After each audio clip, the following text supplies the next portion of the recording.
তানের বেহেশত, আর সেই বেহেশতকে তুমি নিজে হাতে কবর দিয়েছো। আল্লাহ তোমার সঙ্গে কি করবে? কবি ছন্দের মাধ্যমে শেষ কথা লিখছে, শোনা। দয়ারে নবী দেহি বলে দাগিয়া বলবি তোমায় ক্ষমা করবে কিনা জানে আল্লাহ রবে। দয়ারে নবী দেহি বলে দাগিয়া বলবি তোমায় ক্ষমা করবে কিনা জানে আল্লাহ রবে।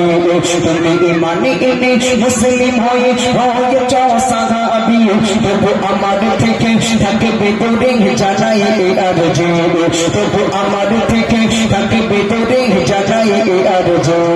বলে সাইফুদ্দিনা বিবি নারীর করো সমাদর, এই নারী জাতি গুলো তোমার জান্নাতের রাগাবা, এই নারী জাতি গুলো তোমার জান্নাতের রাগাবা।